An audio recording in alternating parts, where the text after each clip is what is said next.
Today, the General Counsel of the Department, in keeping with past practice on matters of importance and to ensure that all appropriate Department information is available on this matter, directed that DoD offices should provide any pertinent documents and records to the Office of General Counsel for cataloging and review.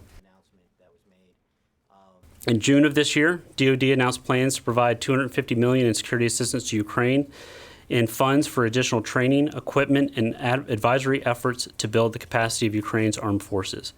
The assistance reaffirmed the long-standing defense relationship between the United States and Ukraine. The United States has now provided $1.6 billion in security assistance to Ukraine since 2014. This assistance helps to build Ukraine's capacity to defend itself against aggressive Russian actions in the region. Information will you be providing? I cannot confirm the conversations between the department and the White House as part of this review. I think you guys understand that that's going to be part of the conversation that's taking place.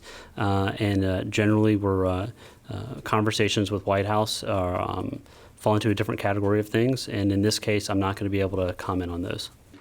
Can you talk a little bit about were any DoD officials, either Secretary Esper or any policy people, listening in on the President's perfect July 25th phone call? No, they were not. Nobody was sitting in? No. To my knowledge, no one from the Department of Defense was on that call. I've specifically asked the Secretary of Defense that question, and he was not on that call.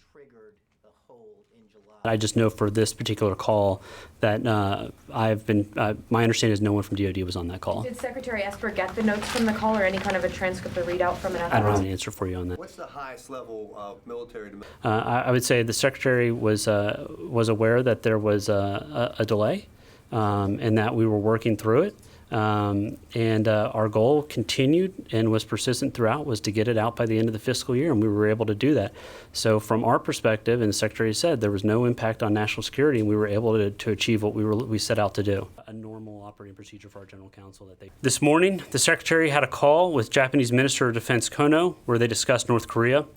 They both agreed that the North Korea tests are unnecessarily provocative and do not set the stage for diplomacy, and that North Korea should cease these tests. Ask for any sort of review to also kind of... As we understand it, North Korea fired a short to medium range ballistic missile some 280 miles into the Sea of Japan. And what we know is that the missile was fired from a sea-based platform in the Wonsan Bay.